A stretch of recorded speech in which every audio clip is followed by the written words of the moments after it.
بسم اللہ الرحمن الرحیم۔ ناظرین محترم، السلام علیکم ورحمۃ اللہ وبرکاتہ۔ ناظرین محترم، آج ہم سماعت فرمائیں گے سچے عاشق رسول، مؤذن رسول، صحابی رسول حضرت بلال حبشی رضی اللہ تعالی عنہ کی سیرت پاک کے حوالے سے۔ اللہ رب العالمین نے قرآن مجید برہان رشید سورہ لیل میں جو ہے حضرت بلال حبشی رضی اللہ تعالی عنہ کے حوالے سے ذکر فرمایا، وہی ہم سماعت فرمائیں گے۔ کچھ تفسیر اس کی ہم سماعت فرمائیں گے۔ آپ سے گزارش ہے ویڈیو کو پورا دیکھیے گا۔ ابھی تک آپ نے اگر ہمارے چینل کو سبسکرائب نہیں کیا، آپ سے گزارش ہے ہمارے چینل کو سبسکرائب کر لیجئے۔ یہ 30واں سپارہ سورہ لیل ہے۔ اللہ تبارک و تعالی نے رات اور دن کی قسم ارشاد فرمانے کے بعد، اسی طرح مذکر اور مؤنث کو پیدا کرنے کے بعد بلال حبشی رضی اللہ تعالی عنہ کے حوالے سے ذکر فرمایا۔ ہم شروع سے آپ کے سامنے بیان کرتے ہیں۔ اللہ رب العالمین ارشاد فرماتا ہے، بسم اللہ الرحمن الرحیم، واللیل اذا یغشا، رات کی قسم جب وہ چھا جائے، والنہار اذا تجلی، اور دن کی جب روشن ہو، وما خلق الذکر والانثى، اللہ پاک ارشاد فرماتا ہے اور مذکر اور مؤنث کو پیدا کرنے والے کی۔ اب یہاں اللہ تبارک و تعالی نے رات اور دن کی قسم اور اسی طرح مذکر اور مؤنث کو پیدا کرنے کے حوالے سے ذکر فرمانے کے بعد اللہ تبارک و تعالی ارشاد فرما رہا ہے، حضرت بلال حبشی رضی اللہ تعالی عنہ اور امیہ ظالم بدبخت کے حوالے سے ذکر آتا ہے۔ اللہ پاک فرماتا ہے، ان سعیکم لشتی فاما من اعطى واتقى وصدق بالحسنى فسنيسره لليسرى واما من بخل واستغنى فسنيسره للعسرى واما من بخل واستغنى وكذب بالحسنى فسنيسره للعسرى۔ اللہ پاک ارشاد فرماتا ہے، بے شک تمہاری کوشش ضرور مختلف قسم کی ہے، تو بہرحال وہ جس نے دیا اور پرہیزگار بنا اور سب سے اچھی راہ کو سچا مانا، تو بہت جلد ہم اسے آسانی مہیا کر دیں گے۔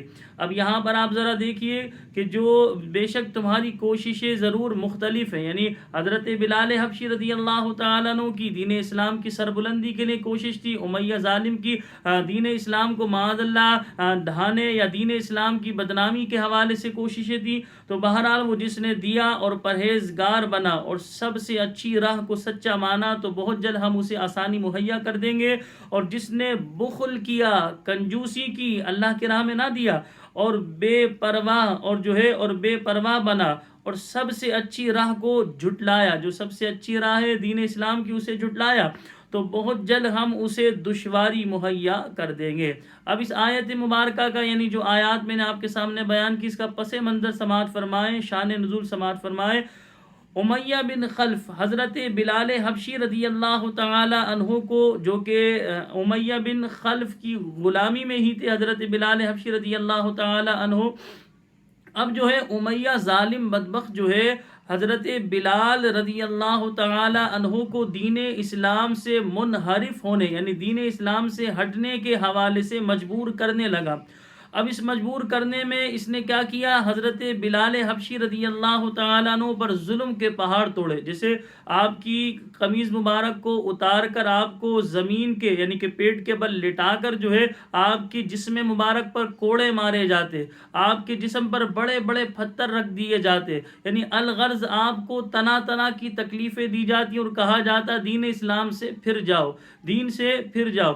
اب حضرت بلال حبشی رضی اللہ تعالیٰ عنہ، جن کے دل میں اسلام کی محبت ایسی پیدا ہو گئی تھی کہ جسم سے خون کا ایک ایک قطرہ تو نکالا جا سکتا ہے، لیکن اسلام کی محبت نہیں نکالی جا سکتی، یعنی گویا کہ زبان حال سے اور زبان قال سے بھی حضرت بلال حبشی رضی اللہ تعالیٰ عنہ نے امیہ کو بتا دیا تھا کہ امیہ، تو میرے جسم کے اندر سے جو ہے خون کا ایک ایک قطرہ تو نکال سکتا ہے، لیکن مصطفیٰ جان رحمت صلی اللہ علیہ وسلم کی محبت نہیں نکال نکال سکتا.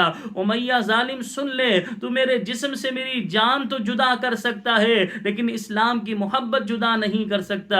امیہ سن لے, تو میرے جسم سے جو ہے میری جو ہے روح کو جو ہے جدا تو کر سکتا ہے لیکن مذہب اسلام کو مجھ سے دور نہیں کر سکتا. اب میں مذہب اسلام کو نہیں چھوڑ سکتا, مصطفیٰ کریم علیہ السلام کے دامن کو نہیں چھوڑ سکتا, مذہب اسلام کو نہیں چھوڑ سکتا. اب حضرت ابو بکر صدیق رضی اللہ تعالی عنہ وہاں سے جا رہے تھے.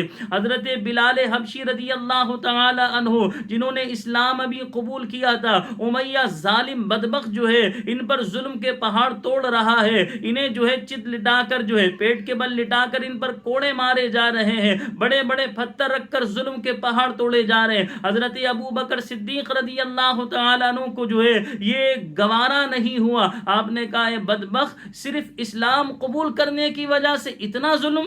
تو یہ امیہ کہنے لگا اگر آپ کو اتنا ترس آ رہا ہے تو خرید کیوں نہیں لیتے.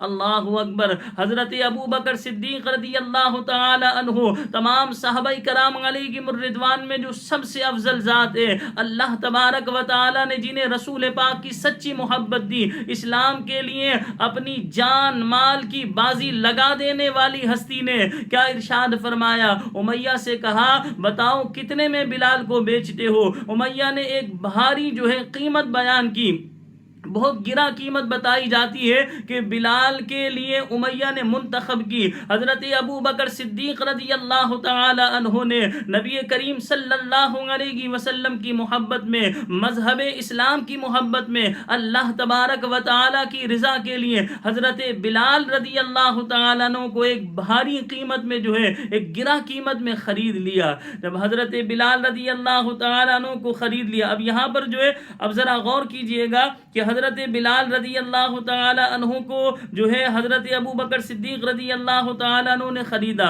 اور اسی طرح آپ دیکھیں امیہ ظالم کی کوششیں دین اسلام سے حضرت بلال کو منحرف کرنے کی تھی, اور حضرت بلال رضی اللہ تعالی عنہ اسلام پر ڈٹے رہے. احد احد اللہ ایک ہے, اللہ کے سوا کوئی معبود نہیں, آپ یہی صدائیں لگاتے رہے. امام فخر الدین رازی رحمۃ اللہ تعالی علیہ لکھتے ہیں کہ امام جو ہے آپ فرماتے ہیں کہ یہ صورت اگرچہ حضرت ابو بکر صدیق رضی اللہ تعالی عنہ کے مسلمانوں پر اپنا مال خرچ کرنے اور امیہ بن خلف کے بخل اور اللہ تعالیٰ کے ساتھ کفر کرنے کے بارے میں نازل ہوئی ہے, البتہ اس کے معانی تمام لوگوں کو عام ہے. چنانچہ اس آیت اور اس کے بعد والی 6 آیات کا خلاصہ یہ ہے کہ بے شک تمہارے اعمال جداگانہ ہیں, اپنا مال راہ خدا میں دیا اور اللہ تعالیٰ کے حق کو ادا کیا اور ممنوع اور حرام چیزوں سے بچ کر پرہیزگار بنا اور سب سے اچھی اسلام کی راہ کو سچا مانا, تو بہت جلد ہم اسے جنت کے لیے آسانی مہیا کر دیں گے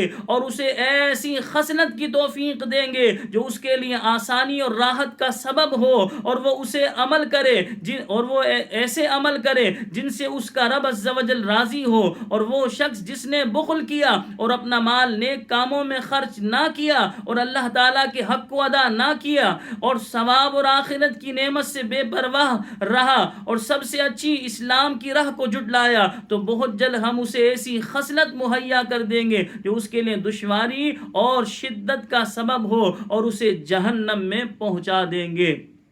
اللہ اکبر. اب بیچ میں جو ہے حضرت ابو بکر صدیق رضی اللہ تعالیٰ عنہ کے حوالے سے اللہ تبارک و تعالیٰ نے ذکر فرمایا. اب میں آ رہا ہوں اس کی آخر کی جو آیات ہیں ان آیات کی طرف آتا ہوں. ان میں اللہ تبارک و تعالیٰ نے بلال حبشی رضی اللہ تعالیٰ عنہ کا پھر دوبارہ ذکر خیر ارشاد فرمایا, کیونکہ ہمارا ٹاپک حضرت بلال حبشی رضی اللہ تعالیٰ عنہ کے حوالے سے.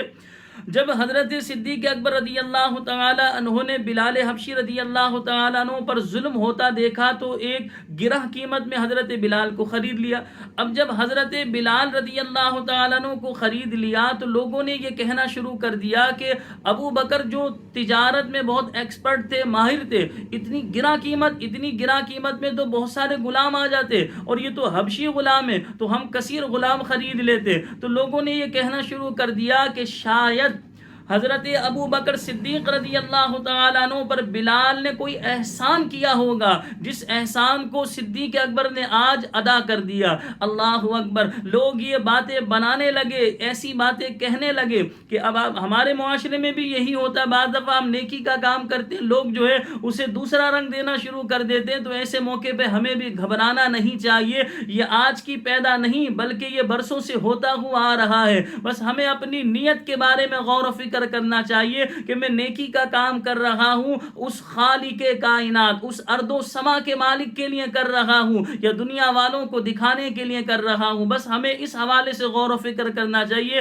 اللہ تبارک و تعالیٰ کی رضا کے لیے ہے تو یاد رکھیں اس پر اجر ملے گا، اور یہ نیک عمل اللہ کی بارگاہ میں اگر مقبول ہوا تو بندہ جنت میں جائے گا، اور اگر دکھاوے کے لیے ہوا تو ظاہر سی بات ہے بندہ اس عمل کی وجہ سے جہنم میں بھی جا سکتا ہے۔ اب حضرت بلال حبشی رضی اللہ تعالیٰ عنہ کے حوالے سے اور حضرت ابو بکر صدیق رضی اللہ تعالیٰ عنہ کے حوالے سے لوگوں نے اس طرح کی باتیں کرنا شروع کی، تو آئیے قرآن میں اللہ نے کیا فرمایا سنتے ہیں۔ اللہ پاک فرماتا ہے وَمَا لِأَحَدٍ عِندَهُ مِن نِعْمَةٍ تُجْزَى إِلَّا ابْتِغَاءَ وَجْهِ رَبِّهِ الْأَعْلَى وَلَسَوْفَ يَرْضَى۔ اللہ پاک ارشاد فرماتا ہے اور کسی کا اس پر کچھ احسان نہیں، یعنی بلال حضرت ابو بکر صدیق رضی اللہ تعالیٰ عنہ پر جو ہے کسی کا کچھ احسان نہیں جس کا بدلہ دیا جانا ہو، صرف اپنے رب سے بلند شان والے رب کی رضا تلاش کرنے کے لیے، اور بے شک قریب ہے کہ وہ اسے خوش ہو جائے گا۔ یعنی آپ غور کیجئے، اللہ تبارک و تعالی نے اس آیت مبارکہ میں، ان آیات مبارکہ میں صراحتاً فرما دیا کہ حضرت ابو بکر صدیق رضی اللہ تعالی عنہ پر کسی نے کوئی احسان نہیں کیا جس احسان کو جھکایا ہو، جس احسان کا بدلہ دیا ہو۔ پھر حضرت بلال حبشی رضی اللہ تعالیٰ عنہ کو اتنی گرا قیمت میں حضرت ابو بکر صدیق رضی اللہ تعالیٰ عنہ نے کیوں خریدا؟ اب آپ ذرا غور کیجئے، یہاں ابو بکر کی شان بھی بیان ہوتی ہے۔ اللہ رب العالمین نے فرمایا ابو بکر نے اللہ کی رضا کے لیے، اللہ کو راضی کرنے کے لیے، خالق کائنات کی خوشنودی حاصل کرنے کے لیے، پروردگار عالم جل جلالہ سے ثواب حاصل کرنے کے لیے بلال کو خریدا۔ اور اللہ نے یہ بھی فرمایا وَلَسَوْفَ يَرْضَى، ان قریب اس خریدنے پر اللہ ابو بکر کو وہ اجر عطا فرمائے گا کہ ابو بکر خوش ہو جائیں گے۔ اللہ اکبر۔ آپ اسی طرح سورہ والضحیٰ میں دیکھیے، اللہ پاک فرماتا ہے وَلَسَوْفَ يُعْطِيكَ رَبُّكَ فَتَرْضَى، اے محبوب اللہ آپ کو اتنا دے گا کہ آپ راضی ہو جائیں گے، آپ خوش ہو جائیں گے۔ اور یہاں ابو بکر سے فرمایا جا رہا ہے ابو بکر کے بارے میں کہ ابو بکر صدیق رضی اللہ تعالیٰ عنہ نے جو بلال کو خریدا، اس خریدنے پر اللہ انہیں ایسا اجر عطا فرمائے گا کہ ابو بکر خوش ہو جائیں گے۔ تفسیر میں لکھا ہے اس خریدنے پر اللہ تبارک و تعالی ابو بکر کو جنت عطا فرمائے گا۔ اللہ اکبر۔ حضرت بلال حبشی رضی اللہ تعالیٰ عنہ کا ہم ذکر خیر کر رہے تھے، اس میں ظاہر سی بات ہے ابو بکر صدیق رضی اللہ تعالیٰ عنہ کا بھی ذکر خیر ہے۔ ان مقدس ہستیوں کا اللہ کریم کی بارگاہ میں ہم واسطہ پیش کرتے ہیں۔ مولا کریم، ہم یقیناً گنہگار، بدکار، سیاہکار لوگ ہیں، لیکن جن ہستیوں کا ہم نے ذکر خیر کیا، یقیناً مولا تیری بارگاہ میں یہ ہستیاں مقبول ہیں، یہ تیرے پیارے بندے ہیں۔ پروردگار عالم جل جلالہ ان مقدس ہستیوں کا واسطہ ہماری مشکلات کو، پریشانیوں کو دور کر دیں، اور ہمارے دلوں میں بھی رسول پاک کی ایسی ہی سچی محبت ڈال دیں۔ مجھے اپنی دعاؤں میں یاد رکھیے گا۔ السلام علیکم ورحمۃ اللہ وبرکاتہ۔